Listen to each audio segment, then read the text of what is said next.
Today is February 24th, and this is William Michael of the Classical Liberal Arts Academy.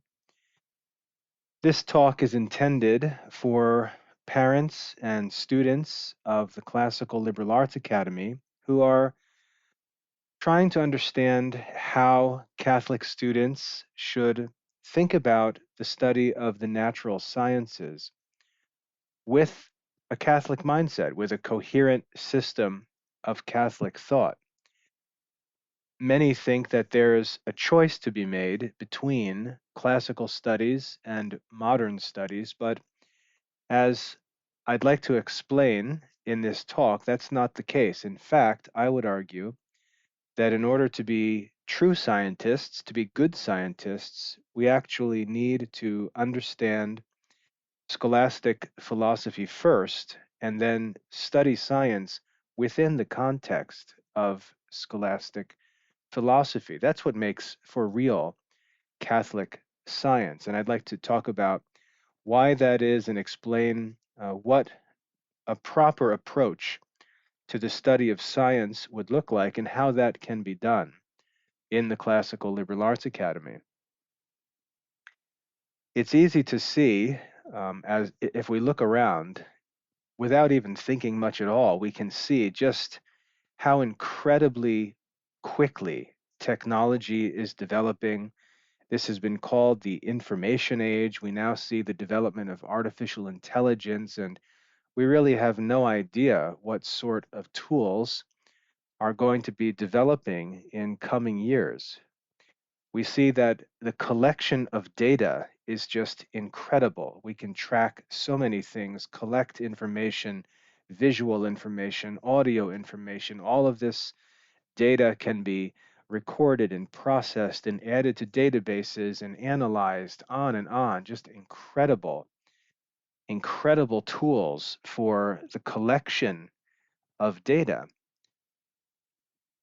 But if we study the scientific method, it's very clear that the goal of scientific observation, the goal of experiments, is not to collect data. The goal is not to just have lots and lots of information. The real goal is to analyze, to interpret that data and draw conclusions. And even that is not the end goal of scientific study. The real goal is to predict the future, predict what will happen, predict how things can be controlled or changed or prevented.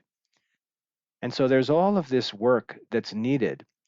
And the real work of the scientist is to reason with the data that's available in a way that's insightful, in a way that is able to recognize patterns or draw sound conclusions, reasonable conclusions that produce useful information, actionable information, things that we can actually use to improve the quality of life, to prevent avoidable evils, and to promote the common good. So the ability to collect data, the ability to just store and retrieve endless amounts of data, that's really not the goal of science. And so it's always going to come back to the need for someone who's able to make sense of all this data, to draw conclusions from this data. And those skills are not developed in modern education. So that's both a problem that needs to be addressed and one that leads us to see the value of classical education. Modern education treats science as a collection of information that has been collected and organized by other people. When we study a course like chemistry, we're taught all sorts of facts and told things. And as I tell my own children and students, the way to do well in a modern chemistry class is just to listen to what the teacher says, read what the textbook says, and repeat it when you're called upon. Very rarely is any of the information explained. Very rarely are any of the assertions demonstrated by means of experimentation. It's almost like a religion when you take the class. It's like studying the catechism as a Catholic child. You're taught lots of information and you're tested on your ability to repeat that information that you've been taught. The same is true in biology. You're taught the names of things, you're led to describe things, you maybe dissect an animal and learn the names of all of its parts, but it's just the retrieval of information. That's not real science. And the same is true with physics. You're taught facts about the natural world, you're taught formulas, and then you're simply asked to plug different numbers into the formulas and calculate the answers. But that's not real physics. And so all of this modern science may be interesting compared to some other classes, but it's not real science. It's actually ignoring the real work of science, which is to solve problems. The scientific method is a method of solving problems in the natural world. And we're not doing that in most modern science classes.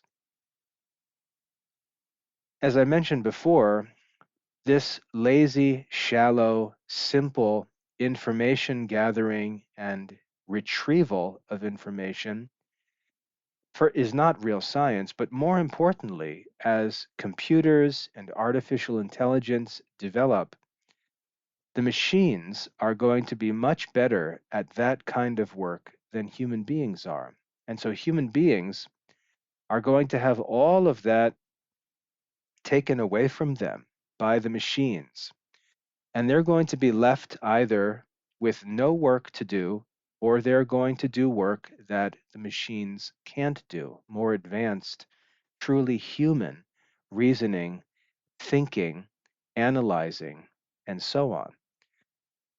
So if we want to be real scientists, if we want to be good scientists, I would argue that we need classical education, not as an alternative to a scientific education, but as a, a preparation and guide for a scientific education.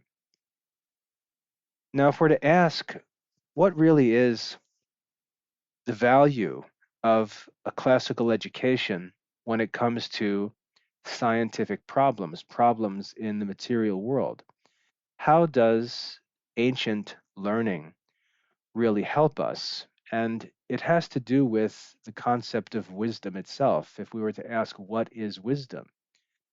Aristotle explained in his philosophy 2,300 years ago that when we say that we know something as human beings, when human beings say that they know a thing,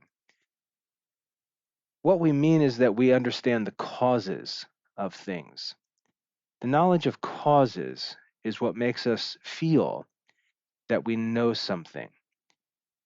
And we understand that one of the things that drives us when we're young and learning is just the desire to know why things are the way they are. Why does a rainbow appear in the sky? Why does the sky appear to be blue? Why do the tides rise and fall when we visit the beach and swim in the ocean? Why do these things happen? Why do we get sick sometimes? Why do these things happen? We ask the question why. We want to understand not the names of things, not the names of parts of things. We really want to understand why things happen, especially when bad things happen. We want to know why someone gets sick. We want to know why something's not working. We want to understand the causes. That's the real knowledge that we seek. We seek the knowledge of causes of things. And God has equipped us in a very special way with the ability to study and search out and discover the causes of things. That's really what knowledge, scientific knowledge, is after. We want to understand the causes of things. Now, Aristotle did the work of explaining that anytime we're thinking about anything, there are four different causes. So when we ask the question why, or we think about what the causes might be, there are four different kinds of causes. And these things are not taught in modern science classes. There are four different kinds of causes. The first cause is called the material cause, the material cause. The second cause is called the formal cause, the formal cause. The third kind of cause is called the efficient cause. And the last is called the final cause. So we have these three different or four different kinds of causes: material cause, formal cause, efficient cause, and final cause. And in order to be able to ask a question, solve a problem, conduct an experiment, collect data, interpret data, draw conclusions from data, and so we need guidance. There has to be something that we seek. We have to have clear objectives in this work that we do. And going into scientific work, going into experimentation, making use of the scientific method, really only can be successful if we have the benefit of the guidance of an understanding of these four causes. And just to provide a quick overview of them, this is not the time to learn these things. We can study this in Aristotle's natural philosophy if we want to really get into it. But the material cause looks at what the actual cause of a thing is with respect to the matter of it. What is it actually made of? So if we were to think about a statue, for example, Aristotle loves to use the example of a statue. We might look at a statue and say, what's it made of? It's made of marble or it's made of bronze. That's the material cause of the thing, the matter of which it consists. So understanding the matter is an important cause that needs to be understood and studied by means of scientific observation. The second kind of cause, the formal cause, is understanding the essence of a thing. What is it? What is this thing? What is the substance of this thing? So again, if we were looking at the statue of a man, we would be able to recognize the form of a man or the essence of a man in the statue. We would be able to look and see essential qualities of a man joined with the material cause, joined with the matter of the marble or the bronze, and we would see that this statue is a statue that represents a man. Third, we have the efficient cause, which identifies the agent. What was it or who was it that caused this thing to be? Who was the agent? Who was the maker of this thing? That's the efficient cause. And then fourthly, the final cause is the cause for which the thing was made. What is the end for which this thing was made? When we study something and we examine the four causes, we gain a real scientific knowledge of that thing, a full and complete understanding of it. So the purpose of scientific study is not just to gather random information, not to collect any information, because much of the information that would be collected is irrelevant. For example, we could measure the temperature of the statue and say this marble in the statue, the marble is 74 degrees Fahrenheit.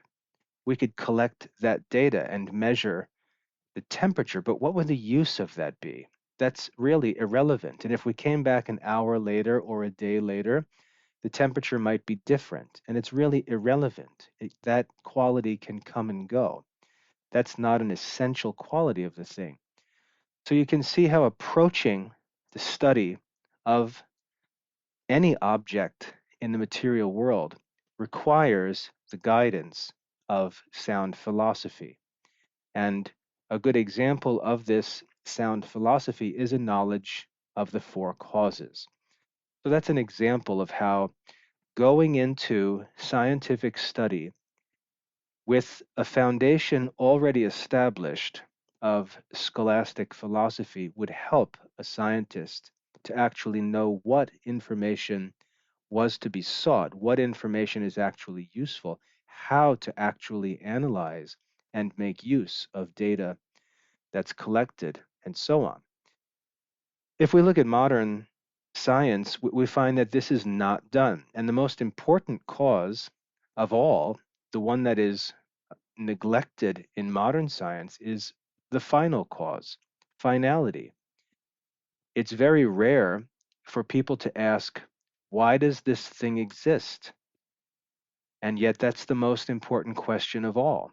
Why does this thing exist? For example, let's say you go out into your backyard on a summer night and it's nice and cool in the evening, the sun goes down, and you'd like to sit out on the back porch, and all of a sudden you realize that you start to get bit by mosquitoes.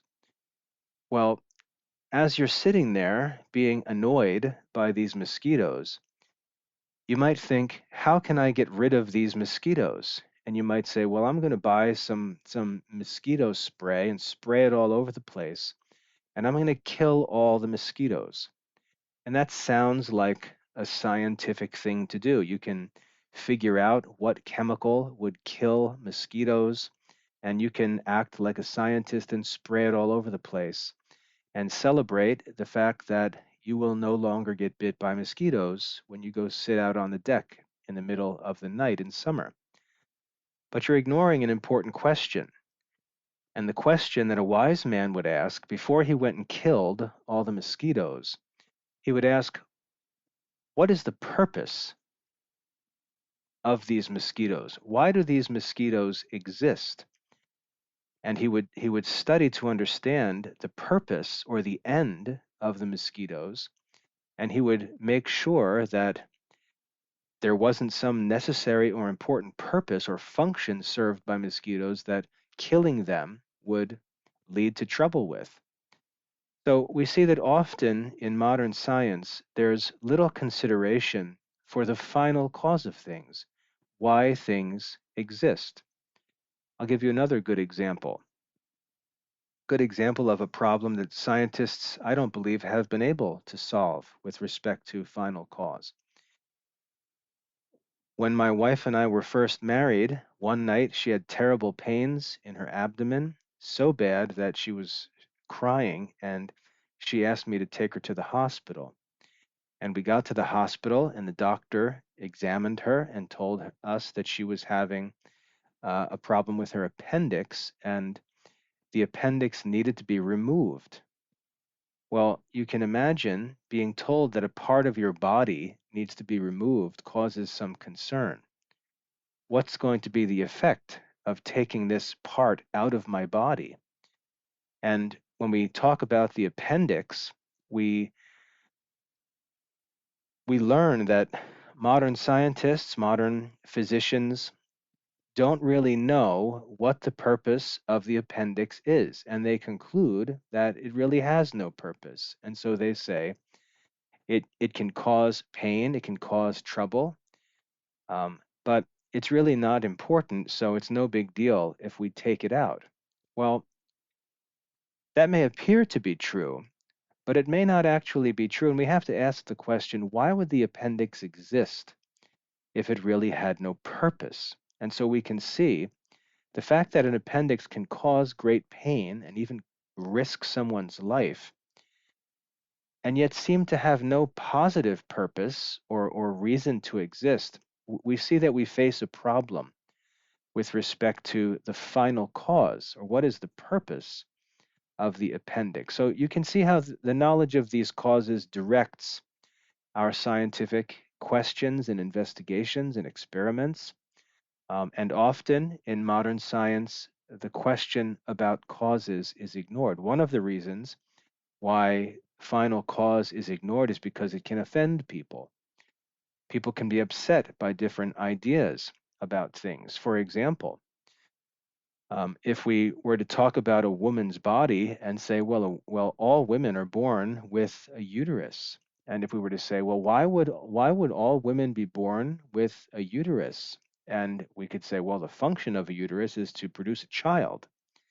And we can conclude, oh, well, it seems that nature intends for women to produce children. And you can imagine that some women who don't want children would find that pretty upsetting to be stuck with this question of why they would have a uterus if they were not intended to have children. So you can see some of these questions about cause and finality, they can be pretty upsetting to people. And sometimes when we've got a society filled with people with different religious views, different explanations for the origins of things, these questions of finality or the ends for which things exist, they can get pretty controversial and make people upset. And so when we've got diverse communities of people, lots of people would like to just not talk about final causes. And yet, the truth of things and the benefit of scientific study is often entirely linked to the final cause of things, understanding what the purpose of things really is. So we see these four causes coming from Aristotle's philosophy, and they direct us in our scientific study in modern society. And most modern students don't know about these things and don't have the benefit of the guidance of the knowledge of these four causes. So that's one thing. The second, and other consideration, the second cause that I mentioned, formal cause, is often very difficult because the formal cause is, just to put this very simply, again, if you want to study this in detail, you'll need to study Aristotle's philosophy. But the formal cause asks, what is this thing? It asks for the essence of a thing.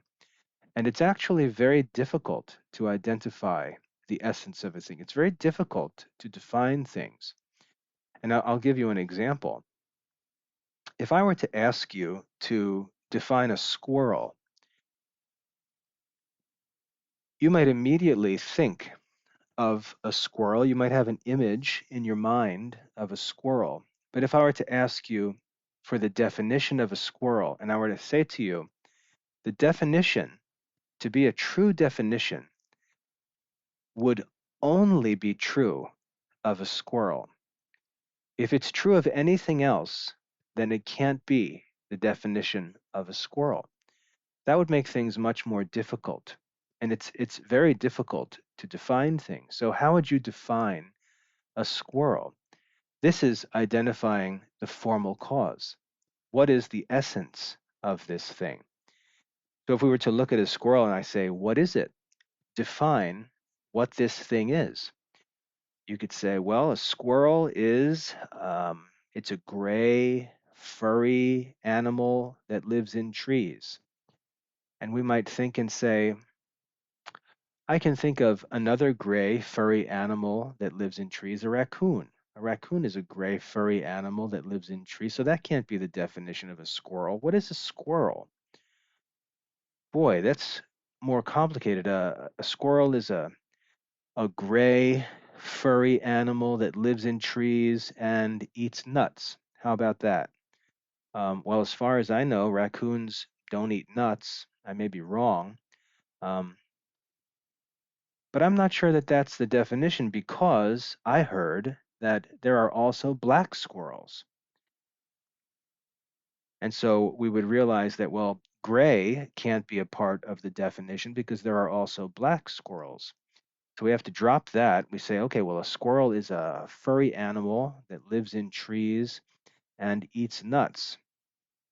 And now the definition gets even less clear. So you can see that as we wrestle through this, we find that it's actually very difficult to identify the essence or form of a thing to give it an accurate and true definition of what a thing is. And really, we can't do that without the help of philosophy.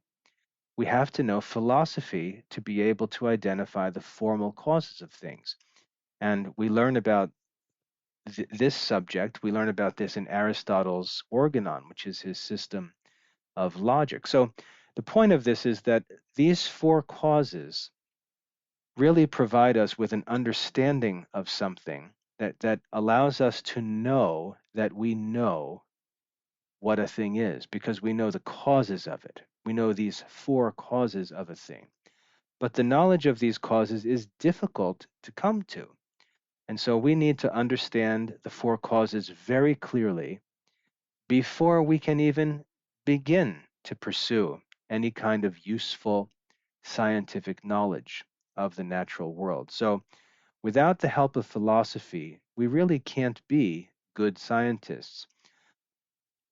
What will end up happening if we try to study science without philosophy is we'll just observe all the same stuff that everyone else can observe.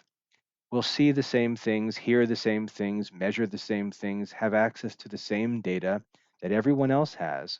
And there will just be a crowd of scientists standing around all the same stuff with no ability to draw any insightful conclusions about what any of the data actually means. So the world needs not more scientists, but wise scientists to actually bring a philosophical mind with wisdom into scientific experimentation.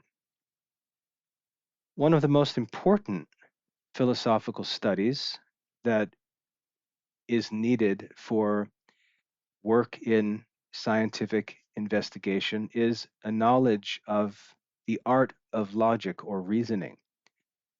The reason why the art of logic is so important is because logic allows us to draw conclusions that are absolutely certain. If we don't understand logic, we'll often draw conclusions that may appear to be necessary and true, but which a logician or one who is a master of logic would be able to demonstrate are not actually true. And so when we have lots of data, lots of information, lots of observations, and we start asking the question, so what? What does this data tell us? What does this mean? It's going to take real skill in logic to look at the information that's been collected, go over the data, and be able to draw from it valuable conclusions. And this is, again, is going to rely on a knowledge of philosophy to do this. Now, one of the reasons why logic, classical Aristotelian logic, is so important is because there are two different kinds of reasoning. One kind of reasoning is called deductive reasoning, and that's where we start with universal statements, knowledge of whole classes of things. And we use universal statements, knowledge that's true of an entire class of things, to draw conclusions about individual members of a class. And you can see how important that will be if we're trying to solve problems and even predict the causes or future events in the natural world. So deductive logic moves from knowledge of classes of things and applies that by reason to individual members of those classes. And you can see how valuable that is because anything that's true of an entire class is also going to be true of an individual member of that class. And I'll give you an example. If we know that all men are mortal, and some people even believe that that mortal should be a part of the definition of man. So if we ask what is a man, some would say a man is a rational animal. That's what a man is. That's the formal cause of man. He's a rational animal. Some would add to that mortal. He is a mortal, rational animal. He's a rational animal that will die. Now, if we think about the work of a physician, and we've got someone who is sick or injured, and we bring that person to the physician, and we start to talk about how we can help this sick or injured person, knowing that this person is mortal is actually an important bit of knowledge.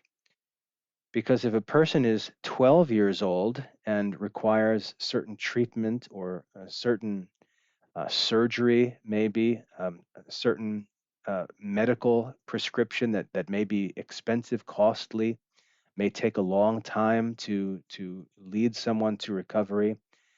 If the person who's injured is 12 years old or 25 years old or 40 years old, it may be worth the cost and effort and time to try and recover from this problem. But if the person is 89 years old, knowing that the person is mortal, knowing that the person is not, there's no chance that the person is going to live forever in this body, we come to questions about whether the treatment is worth it because of the timing, whether the person is too old to try and recover from this or that problem or try to fix this or that or have this surgery. So the knowledge that a person is mortal and that the average lifespan is 80 years old affects decisions that are made by a physician. So we can see how the knowledge of the essence of a thing, the knowledge of a class of things, leads us to draw conclusions and make judgments about what ought to be done with individuals that belong to that class. So that's deductive reasoning, reasoning from knowledge about a class of things down to an individual member of that class. Science, however, normally works with a different kind of reasoning, which is called inductive reasoning. In inductive reasoning, we look at individuals and we try to look at as many individuals as we can.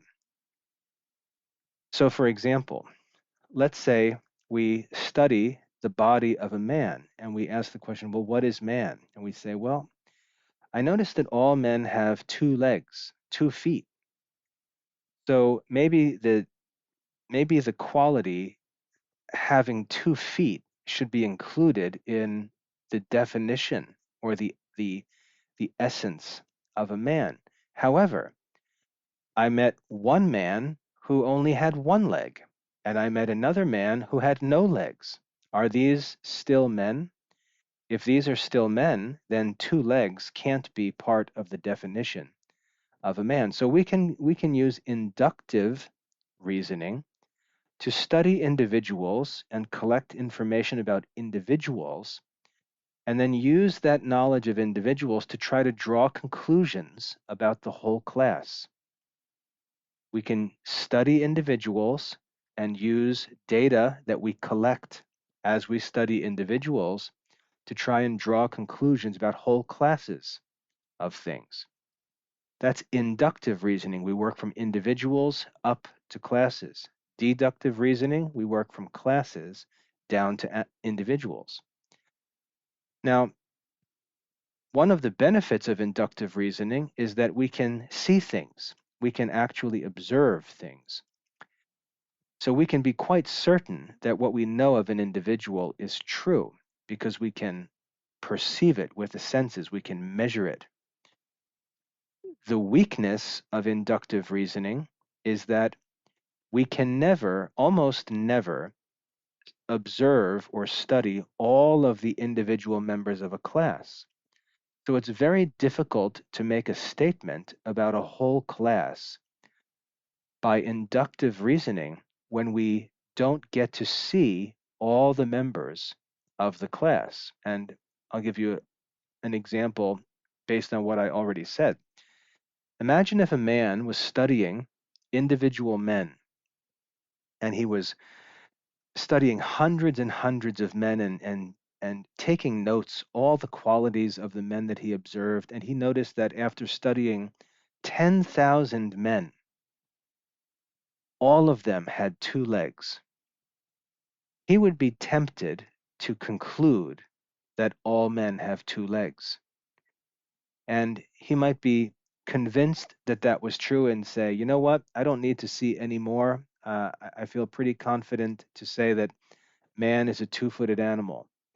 And he would turn off the lights in his laboratory, lock the door, and go home, happy that he, through his observations, came to this conclusion and was able to make this assertion about man, that man is a two-footed animal. But let's say there were 100 other men standing in line outside of the lab waiting to be examined that he didn't get to. And let's say one of those men had only one leg. That man, the scientist, would have drawn a conclusion based on all of the samples that he looked at, and his conclusion would be false. If just one more man was to be examined who didn't have two legs or who might have three legs. So we see that in inductive reasoning, we can never really be sure that what we assert about a class is absolutely true because we're making a judgment based on the observation of individuals, and we haven't seen all of the individuals. Another example of this is found in political science. We'll see all the time that different news agencies or politicians will take polls. And what a poll will do is try to guess what people are thinking, what people are going to vote for by asking questions of a number of people. So it's an inductive study, inductive reasoning. So someone will go out into the town, for example, and they'll start randomly asking people certain questions. And they may take people at random, or there may be a certain kind of person that they're looking for, and they'll ask the questions and collect the answers as data. And then they'll try to draw conclusions about the whole group and what the election results are going to be, trying to predict the future based on their observation of individuals. And so they may go out into the town, and let's say there's 80,000 people who live and vote in a certain town. They may ask 500 people chosen at random what their thoughts are on a certain topic, and they might find that 490 people think this way on this topic and 10 people thought the other way. And they may say, well, we examined 500 people, and almost all of them said that they were going to do this. So we can conclude that in the election next month, the result is likely going to be this. We can see that that's reasonable if we're going to take a guess about the, the election results. That's reasonable, but it's not certain because we only asked 500 people and there are 80,000 people in the town. Now, if we were to ask 1,000 people and find the same results, we would be more confident. If we were to ask 10,000 people and find the same results, we would be more confident. But we would never be absolutely certain because unless we're able to examine every individual member of a class, we can never be absolutely certain that a universal statement about that class is true. So inductive reasoning is useful, but it's not the same as deductive reasoning in philosophy. So understanding deductive and inductive reasoning, being able to reason accurately, being able to draw good conclusions, that's all the work of logic. And so we can see that to be good scientists, to be accurate scientists, to make good, insightful, and true conclusions based on evidence and data collected, we need to understand the art of reasoning. And again, that's studied not in modern schools, but that's studied in classical education. If you study the modern sciences in a modern school, you'll notice that your classes, the different subjects you study, will feel like they're all disconnected and separate. You'll go to a physics class and you'll learn about physics. It'll be taught by physics teachers in physics classrooms from physics textbooks. You'll learn about physics in your physics class. But then another year or another semester, you'll go and study chemistry, and you'll notice that chemistry is treated like a different world. It's taught by different teachers from different textbooks in different classrooms. everything looks and feels different between a physics class and a chemistry class. And the same is true for biology. You'll also notice that if you take a math class, an algebra class, or a calculus class, again, it'll feel separated. It won't be anything like a chemistry class or a biology class or a physics class. And if you take an English composition class, again, it'll feel disconnected and different, a different department, a different building, different teachers, different books. In modern education, you can feel that all of the different subjects of learning are disconnected. It's like information is being collected and taught in all these different areas, but none of it really comes together. None of it really goes together. It's like the glue that binds it all together has been lost, and we've just got a bunch of disconnected parts. That's the result of trying to pursue scientific knowledge without a philosophical foundation first. One of the great benefits that classical studies and the study of philosophy and theology give to a student is that as he goes through his education, he will be able to bring all of these subjects together and benefit from all of them by joining them with philosophical and theological studies that give him insight and allow him to make connections between all of these different subject areas. I'll give you an example. When I was younger, I taught a class on debate and disputation in a high school. And what the students had to do in this class was they had to find a problem or a controversial question. And they had to take time to research it, learn about it, study, and they had to prepare what's called a response to a disputation question. A disputation question asks a simple yes or no question. And the student has to choose which side he's going to take for his answer. And he's got to persuade the class that the answer that he chooses is the correct answer. And the student is given the opportunity to prepare his response, and then there's a day scheduled where he delivers his response to the class. And when he's done with his response, when he's done presenting his response to the class then has the opportunity to object to specific things that he says, to point out problems in his argument, and try to prove that he's wrong and that the other answer is the correct answer. And the student who prepares the response has to refute all objections to his response, to his answer. Now, what was interesting about the disputations we had is that students would often choose a subject or a topic that was something they were comfortable with, something they like or are interested in. Kids who played sports would choose controversial subjects in sports, like whether professional athletes should be allowed to use steroids. So they would think that because they're studying a subject that they're familiar with, it'll be easy for them. And they would study different um, subjects like that, choose different topics like that, and they would be confident that because they knew this topic, they knew more about baseball or more about sports than their classmates. They would come to their class with their response and think that it was going to be easy. However, as they started to make statements, as they started to make assertions in their responses, different kids would object.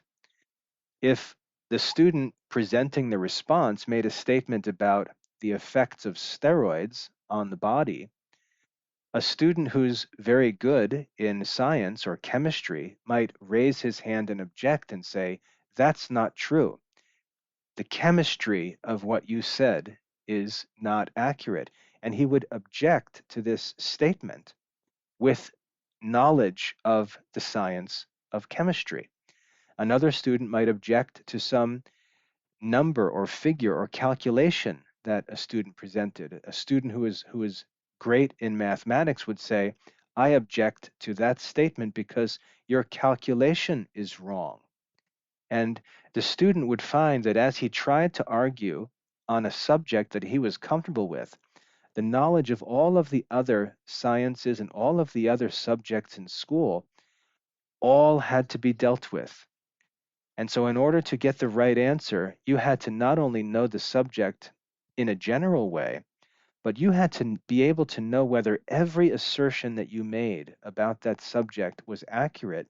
And the only way that you could do that was by having an accurate knowledge of all of the different subjects and sciences. You had to know history, you had to know theology, you had to know biology and chemistry and physics and mathematics. You had to know all of the sciences, because if you made any assertions which were known to be false by others who study those subjects, you are going to be in trouble, and you are going to not be able to defend your response against objections and would fail the assignment. So, the benefit of those disputations was that students quickly realized that if you want to be persuasive, if you want to be right in answering controversial questions, you have to know every subject.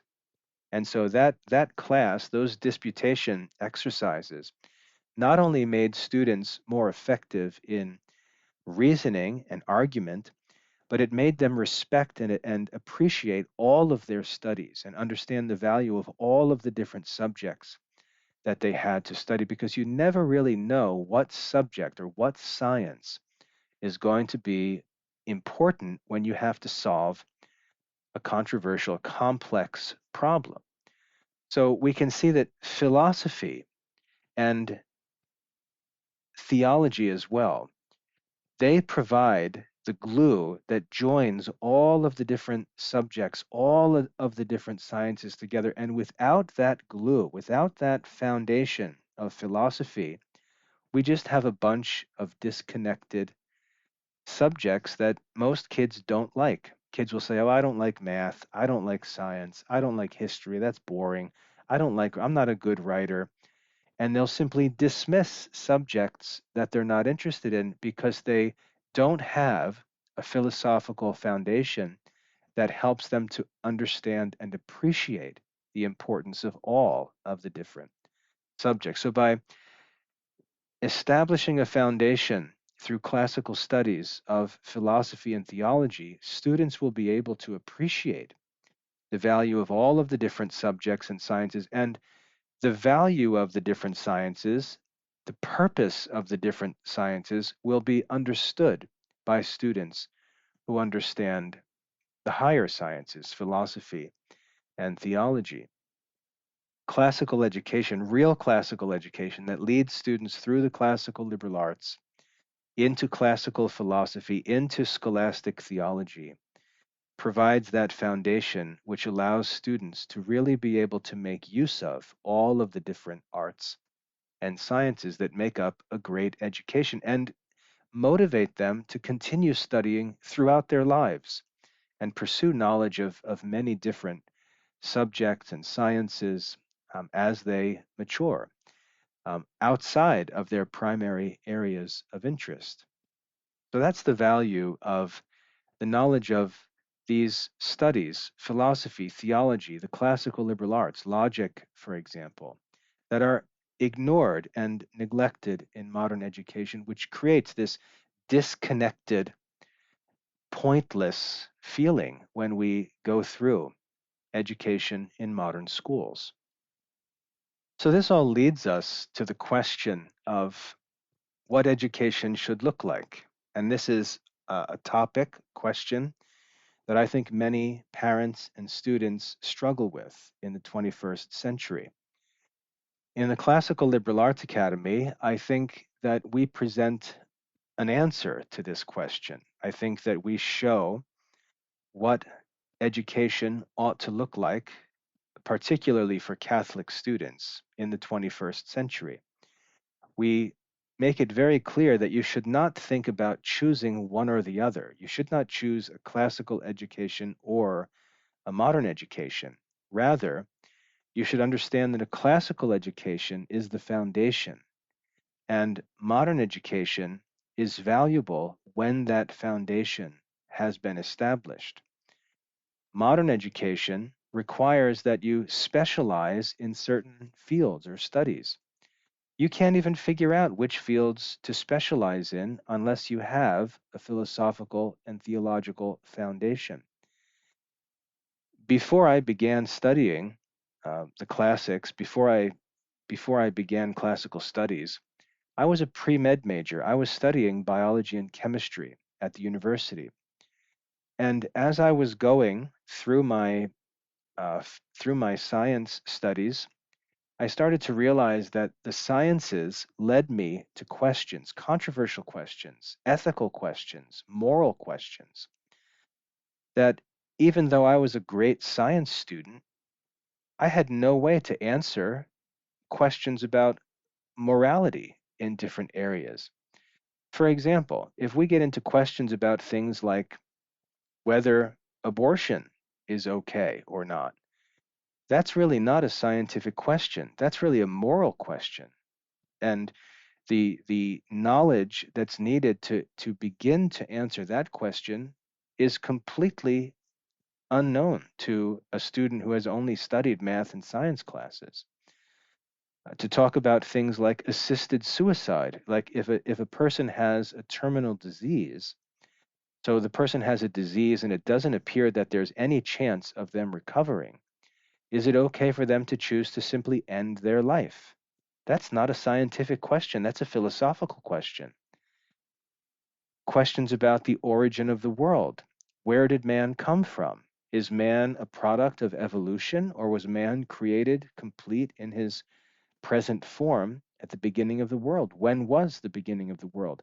All of these questions that came up in my science studies couldn't be answered by scientific knowledge. And I realized that there was a lot of knowledge that was needed that I had none of. I didn't have any way to answer these kinds of questions. And it was only my religion, my Christian faith, that made me feel like there should be a certain answer to these questions. I had sort of a vague sense that one view was right and one view was wrong, but I had no way to prove it. I had no way to articulate that or explain exactly what I felt. It was just this vague feeling of right and wrong. And I realized that I was going into these sciences and going into these fields, and I didn't have any of the foundational knowledge that was going to be necessary to do good work in these fields. I couldn't answer these moral or ethical or philosophical questions that were coming up that were very important in these studies. And so that's what actually led me to realize that before I got myself into trouble, I needed to step away from scientific studies and devote myself to theological and philosophical or classical studies first. And that's what led me to study classical studies at the university, to get into logic and languages and philosophy, moral philosophy, theology, and so on. And in God's providence, I got so into classical studies and philosophy and theology that I never went back to modern natural sciences. But that's what ultimately led me into classical studies in the first place, was seeing how much knowledge is needed for any kind of good work or decision making in the modern natural sciences, how much knowledge was necessary that was not being provided to us in our modern education. And I converted at that time to classical studies. So when we come to the Classical Liberal Arts Academy, what we see is a complete curriculum of study. It begins with classical studies. It begins with the development of language skills, since language is extremely important um, for any kind of scientific investigation. As we mentioned before, definitions, drawing logical conclusions, all of that requires very, very accurate usage of language, and most students can't do that. We've got to study grammar, we've got to study the art of reasoning, we've got to study the art of rhetoric for effective communication, we've got to study classical mathematics. The four different kinds of quantity are very important in the study of logic and natural philosophy. We've got to learn the principles of moral philosophy, of natural philosophy and metaphysics. We've got to learn theology. We've got to learn about what has been revealed by God to teach us things that our senses and reasoning will never be able to figure out. I mentioned before questions about the origin of the world. No human beings were present at the origin of the world. There's no history written, there's no record that narrates the events that took place when the world began. So there's no way for human beings to be able to answer those important questions unless God, who was present as the creator, in some way might reveal them to us. So we should expect some kind of divine revelation of that kind of knowledge that would be reasonable and necessary. And we find that in theology, in the study of divine revelation. So all of that is included in the Classical Liberal Arts Academy. It's always been the curriculum that's been pursued by wise men and saints through history. And what's an important point that often gets ignored is that most of the famous scientists that we can name from history were not men who were immersed in modern science studies, but they were men who were raised with classical education, who knew philosophy, who knew theology, and applied themselves to solve problems or answer questions in the natural sciences. They were classically educated scientists. And that's the vision that we should have when we talk about education for the modern sciences. Now, as far as the modern sciences go, it's biology, chemistry, physics, and then we get into um, divisions of those major sciences. But again, the major sciences are biology, physics, and chemistry. We study them from a modern textbook. We learn what is known or what is taught in modern universities and schools concerning those subjects. But as we do so, we don't just gobble up all the information and spit it back out. We study and learn the information that is presented to us through the modern sciences, and we analyze it. We reflect on it in light of our knowledge of philosophy and theology. And by doing so, we can often recognize things that seem to be likely true, and we can also recognize things that seem to not likely be true. We can also use our knowledge of the classical liberal arts to draw conclusions, as I said before, to reflect on the data, reflect on information, and evaluate what the conclusions or the implications of that data might be. What sort of insights might be drawn from that data? Our study of the classical liberal arts helps us with that kind of work. We use our knowledge of moral philosophy to make decisions about things in the modern sciences that have moral implications. We use our knowledge of theology to think about what God has revealed, what is God's will. This often relates to moral things, but also the worship of God. And we ask questions in the modern sciences in the light of our knowledge of theology or divine revelation. So, by laying that foundation of classical studies and philosophy studies and theology studies, we prepare ourselves to enter intelligently and thoughtfully into the modern sciences. And that should make us better scientists, should make us valuable, useful scientists that have important insights and principles to direct these investigations. So we don't choose between classical education or modern education. We place modern education in the context of classical education and use classical education as a guide for our studies in modern subjects, in modern education. So the two work together. If we separate them, we lose the benefits of both. If we bring them together, we maximize the benefits of them all, and they're all necessary. So what we promote in the Classical Liberal Arts Academy is both classical studies and modern studies within the context of classical studies, critical modern studies. So, for example, when we study modern textbooks, we'll always reflect on the lessons in the modern textbooks and ask, what's the philosophical importance of this information, of this data, of this knowledge? What are the philosophical implications? Are there any problems with anything that we read in this chapter on this topic? Are there any theological conflicts that arise based on what we're reading? Can these things be reconciled with what we know about philosophy or what we know about theology? Those kinds of critical discussions and questions is what makes the study of the natural sciences truly Christian studies of the natural sciences. And that's our goal in the Classical Liberal Arts Academy. So some students may have no interest in that. Some students may say, I want to devote myself to philosophy. I want to devote myself to the humanities. I want to devote myself to theology or to the languages. And others may say, I want to devote myself to modern mathematics or to the modern natural sciences or to chemistry, to computer science, whatever.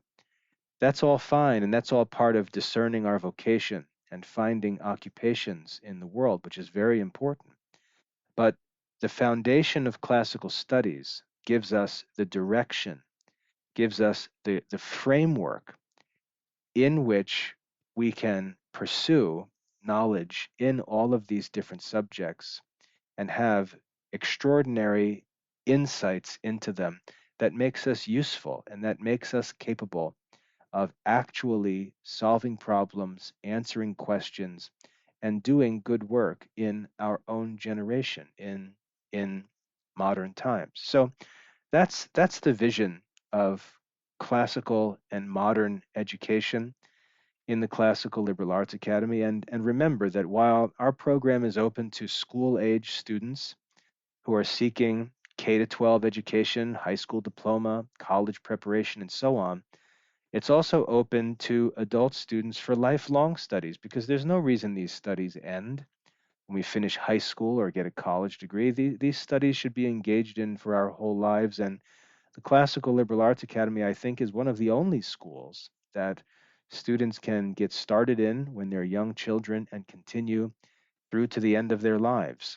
So all students of all ages are always welcome to study with us, whether you're enrolled as a free student simply exploring subjects on your own time with your own goals, or whether you're a fully enrolled student seeking a certificate or a diploma. Many different options intended for students of all ages. It's real, lifelong, classical Catholic education, and it includes modern studies. So that's the vision in the Classical Liberal Arts Academy for the study of modern sciences, and that's what I would argue makes for a great modern scientist, to actually imitate the great discoverers of the past, the great scientists who made great breakthroughs in different fields, discovered different things, had insights that pierced through problems and found solutions. We very often find that those were men who had strong foundations in philosophy and theology, and that's the kind of scientists that we want to be. So, having said all of that, I invite you to check out the Classical Liberal Arts Academy, visit our website, look at our curriculum, and you'll see what I'm talking about. And most importantly, get involved. Join us for studies and get in touch. I'd love to know your thoughts about these topics, your own experiences, as I've shared many of mine. But I'd like to invite you to join us for studies and provide whatever feedback you'd like, ask any questions, because I'd love to talk about these topics and help you enjoy the best education possible. So, again, my name is William Michael. I'm the founder and headmaster of the Classical Liberal Arts Academy, and I hope that's a helpful discussion of the relationship between classical studies and modern natural sciences. God bless.